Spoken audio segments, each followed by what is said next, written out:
Hello students, this is lecture number 15 on topic semiconductor. In today's lecture, let us discuss the very important application of transistor. Transistor as a amplifier. Amplification का मतलब है to enhance या to increase the strength of signal. तो electricity में signal कौन होगा?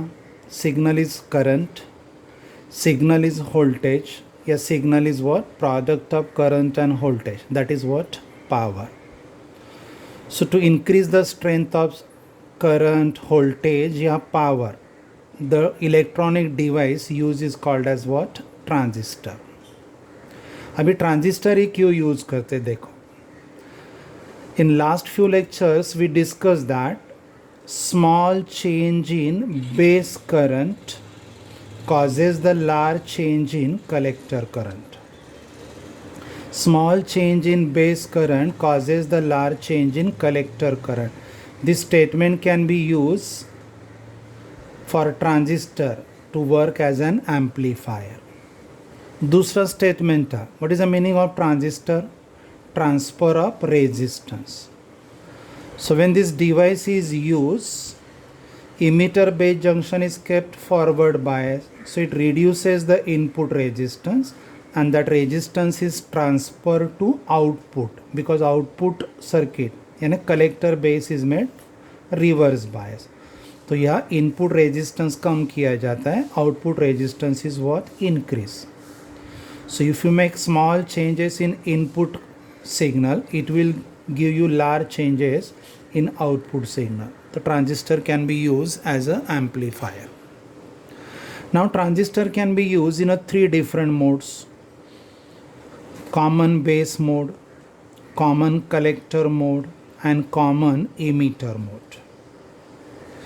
But transistor when used in a common emitter mode gives you the gain factors which are much greater than 1. तो commercial purpose में transistor is used as an amplifier and it is used in a common emitter mode. Common base और common collector use नहीं करते क्योंकि gain factors are not significant. That is why.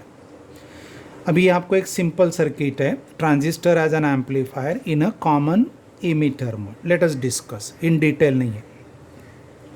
यहाँ देखो, this is the transistor, arrow outward है, so it is NPN transistor. Arrow itself indicates emitter, ये हो गया base और ये हो गया collector. ये emitter base है junction. Emitter base junction must be made forward bias. Emitter negative है तो connect to negative terminal, base connected to positive terminal. So here this battery is used to make the input junction forward bias. Battery voltage है VBB. Here current limiting resistance is added. तो इस energy का जो portion across this जाएगा junction, it is VBE. ठीक है.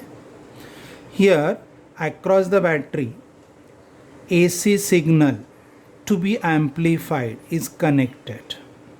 AC signal का मतलब है, मानो यहाँ आपने एक माइक्रोफोन कनेक्ट किया है, तो in front of microphone when speaker talks, diaphragm of microphone performs the transverse vibrations because sound energy is incident on the microphone, so microphone performs transverse vibrations.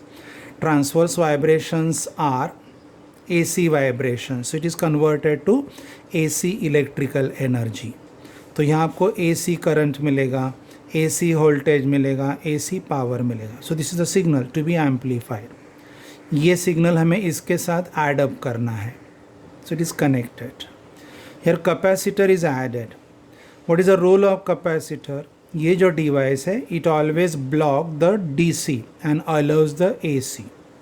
तो DC ब्लॉक करने के लिए इसका use किया गया इन सीरीज विद दिस. ये part में वापस रिपीट करता हूँ. NPN ट्रांजिस्टर है तो emitter base junction is made forward bias. N है तो connected to negative terminal, P है connected to positive terminal of battery VBB. This is current limiting resistance. It is used to prevent the damage of input junction. Signal to be amplified is connected across this. अगर इस signal में कोई DC part होगा, that to block capacitor is connected. Clear? Okay. Now collector base junction should be reverse bias. तो आप collector base junction ऐसे नहीं connect करना है. I repeatedly saying you in few lectures. अगर आप ऐसे कनेक्ट करोगे तो बेस कॉमन हो जाएगा, जो हमें नहीं चाहिए. तो connect the collector to base, connect the collector to base, but junction should be reverse bias. अगर ये एन है तो कनेक्टेड टू पॉजिटिव टर्मिनल, और ये पी है तो connected to the negative terminal. So this battery makes the collector base junction reverse bias. ये battery voltage इससे हमेशा ज़्यादा होना चाहिए. Then only base collector junction remains reverse bias. This is the load resistance across which we use to get the amplified signal. तो assume करो कि यहाँ आपने माइक लाउड स्पीकर कनेक्ट किया है, load resistance RC, right. Across this you are taking the amplified signal, जो भी AC type रहेगा तो उसमें भी DC का पार्ट नहीं होना चाहिए. So that to block capacitor is connected. तो ये है AC इनपुट सिग्नल जो एम्पलीफाई करना है, and on amplification you will get it here VO across the loud speaker. Clear? Okay. अभी देखो, as long as the signal is not fed, जब तक आप सिग्नल फेड नहीं करोगे, emitter current is divided in base current and collector current. So this circuit obeys Kirchhoff's current law. मतलब IE equal to IC plus IB. ये equation with the time fix रहेगा, values numerically नहीं change होंगे. Clear? Okay. जब आप ये signal add करोगे, when signal to be amplified is added, what will happen? Positive half cycle आएगा. when positive half cycle will arrive here, this positive half cycle will increase the base current. अगर ये positive half cycle base current को increase करेगा, let me use the word change, हमें increase या decrease में interest नहीं है. जब ये पॉजिटिव हाफ साइकिल आएगा, it will change the base current through small value. Change in base current changes the collector current. Change in base current changes the collector current. So that large change in collector current gives you large change in potential difference across the load resistance या loudspeaker.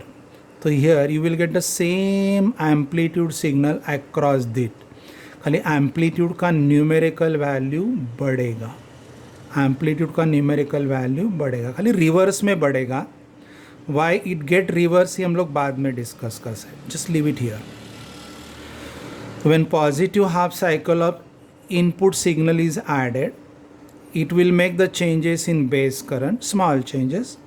As we discuss, it will make the large changes in collector current. क्योंकि इसमें 5% changes होता है, इसमें 95% में changes होता है. So large change in collector current gives you large change in potential difference across the loudspeaker. What loudspeaker does? Convert the electrical energy into sound energy, amplified time. Mic का काम क्या था? Convert sound energy into electrical. इसका काम उल्टा है. Clear? Okay. When negative half cycle arrives, negative half cycle will also make the changes in base current. कैसे देखो? When positive half cycle will arrive, this positive half cycle will make this emitter base junction more forward bias. Positive half cycle make this junction more forward bias. तो base current changes, so collector current will change.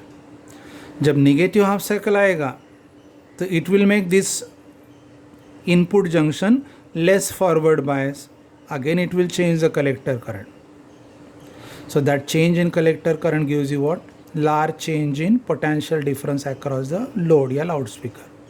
ठीक है.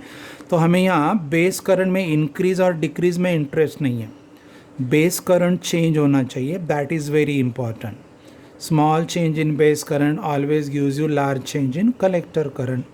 Large change in collector current gives you large change in potential difference across the load या loud speaker. तो this is of signal का amplitude बढ़ता है, signal का amplitude बढ़ता है. अभी यह 180 डिग्री रिवर्स हो रहा है. Why? That we will discuss mathematically. ठीक है, अभी सेम पार्ट मैथमेटिकली डिस्कस करते हैं. कैसे देखो, let this signal is not introduce. Input signal आपने अभी इंट्रोड्यूस नहीं किया है, तो V I is equal to what? 0. जब वी आई 0 रहेगा तो यूज किरचॉफ्स लॉ. ये इनपुट सर्किट है, तो ये जो वी बी बी है ये दो जगह डिवाइड हुआ. It is divided at 2 places. ये एक product I B R B और दूसरा वी बी ई. तो वी बी बी कैसे लिखोगे? I B R B plus V B E. ये किरचॉफ्स लॉ यूज़ किया मैंने यहाँ पे. तो what is the value of V B E? V B E is equal to total energy supplied minus energy use here. तो V B E equal to V B B total minus यहाँ जो use हो गया. I again repeat, actual formula क्या है? V B B is equal to this plus this. मैंने अपने application purpose लिखा V B E equal to V B B minus this. ये इनपुट सर्किट के लिए. Okay, what is that output circuit? If input is not supplied here you will not get anything additional. ठीक है, ये anyway DC को block करता है. तो हियर व्हाट इज दैट? यहाँ किरचॉफ्स लॉ यूज़ करो. V C C equal to product I C R C and plus V C E. V C C equal to product I C plus यहाँ से यहाँ तक we C ई. तो we सी का right hand side क्या लिखोगे? V C C minus I C R C. ये दूसरा इक्वेशन. ये दोनों इक्वेशन होगी. Right, okay. अभी यहाँ ध्यान दो, अगर आप बेस करंट बढ़ाओगे तो collector current will increase. If you increase the base current कब बढ़ेगा? Positive half cycle base current बढ़ेगा. पॉजिटिव हाफ साइकिल अगर बेस करंट बढ़ेगा तो कलेक्टर करंट बढ़ेगा. If collector current increases subtracted term increases, subtraction decreases. So V C E across this decreases through large value. I repeat, decreases through large value. इसीलिए signal उल्टा आता है. I again repeat, जब आप इस signal add करोगे positive half cycle increases the base current through small value. Increase in base current increases the collector current through large value. तो यह कलेक्टर करंट लार्ज हो जाएगा, सब्ट्रैक्टेड क्वांटिटी बड़ा, subtraction very small. So collector emitter voltage decreases through large value. इसलिए signal उल्टा हो जाएगा, क्योंकि ये तो कांस्टेंट है. नेगेटिव साइन रहेगा. नेगेटिव साइन इंडिकेट्स कि ये वैल्यू और ये value 180 degree out of phase है. ऐसे उल्टा आता है. ओके, ये कंटिन्यू करते हैं. जब नेगेटिव हाफ साइकिल आएगा it will decrease the base current. Small decrease in base current decreases the collector current through large value. ये कलेक्टर करंट लार्ज डिक्रीज होगा, तो सब्ट्रैक्टेड वैल्यू कम होएगा. If subtracted value decreases through large, subtraction large decrease होगा, sorry subtraction large increase होगा. Clear? तो अगर subtraction large decrease होगा तो ये वैल्यू लार्ज. वापस देखते हैं. If it is negative, it decreases the base current through small value. So it decreases the collector current through large value. अगर collector current large value से decrease होगा तो subtracted term is very small, subtraction answer is very large. So across the loudspeaker या load you will get large increase in potential difference. तो ये मिलेगा. Negative sign है तो ये हमेशा 180 डिग्री आउट ऑफ फेज मिलेगा. ठीक है, मैथमेटिकली वापस डिस्कस करते हैं. Let signal is not applied, तो इनपुट सर्किट में किरचॉफ्स लॉ हो गया V B E is V B B minus I B R B. और आउटपुट सर्किट में V C E collector emitter voltage is V C C minus, ये term subtract कर लो तो ये दो इक्वेशंस आ जाएंगे.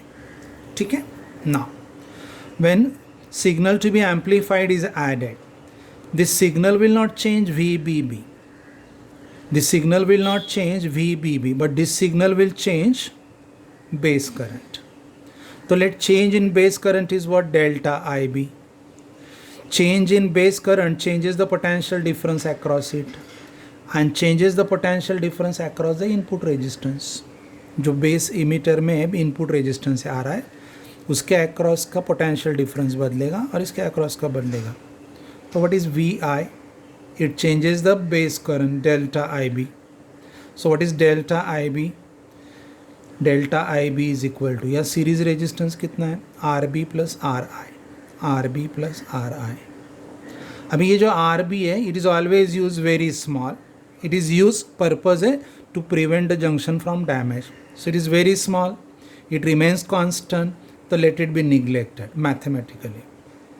So VI is equal to what? Delta IB into RI. तो by default RI कम रहता है, डेल्टा IB भी कम है. ये हो गया इनपुट वोल्टेज जिसको एम्पलीफाई करना है. अभी ये इक्वेशन लो, इस इक्वेशन का derivative low, because change in base current will cause the changes in collector current. तो यहाँ अगर मुझे डेरिवेटिव लेना है तो डेल्टा आई सी आएगा. तो इसका अगर डेरिवेटिव लेंगे तो आएगा डेल्टा वी सी. ये कांस्टेंट है तो कांस्टेंट टर्म का डेरिवेटिव 0 और ये होगा डेल्टा आई सी. आर सी वापस कांस्टेंट है. तो ये फार्मूला हो गया after taking change. Now what is delta V C E? ये आउटपुट वोल्टेज है क्योंकि इसके अक्रॉस आता है. तो delta V C is nothing but the output voltage is equal to minus delta IC RC. Minus sign clearly indicate करता है कि output voltage is 180 degree out of input voltage. तो V I upon V O upon V I, V O upon V I, ये हो गया A C voltage gain. V I upon V O upon V I, ये हो गया A C voltage gain. Substitute करो, इसका right hand side है minus delta I C R C upon delta I B R I. Clear? Minus sign. ये current का ratio मैंने लिखा और ये रेशो लिखा यहाँ पे. Now transistor use in a common emitter mode. तो आपको कॉमन इमीटर मोड में पता है change in collector current upon corresponding change in base current. ये हो गया current amplification factor या AC current gain. It is denoted by the letter beta. So beta RC upon RI, ये हो गया voltage gain. अभी देखो ट्रांजिस्टर में output resistance is always very high, input resistance is always very low. This factor is much greater then 1. तो all these parameters are resulting the left hand side numerically large. क्योंकि ये small है तो ये बड़ा, ये large है तो ये बड़ा, ये लार्ज है तो ये भी बड़ा. So by all means voltage gain is what? Much greater than input voltage. अभी पावर गेन लेते हैं. तो power gain is what? Voltage gain into current gain. ये वोल्टेज गेन है और करंट गेन आपको पता है बीटा इटसेल्फ. तो ये बीटा मैंने लिया तो आपको ये फॉर्मूला मिला. Okay, so this is the power gain. So this is how this circuit can be use to increase the strength of AC current, to increase the strength of AC voltage, to increase the strength of AC power. या negative sign आया, I already told you negative sign क्यों आ रहा है. Negative sign indicates that output voltage is always 180 degree out of input voltage. This is what simple discussion for a transistor as an amplifier. Thank you.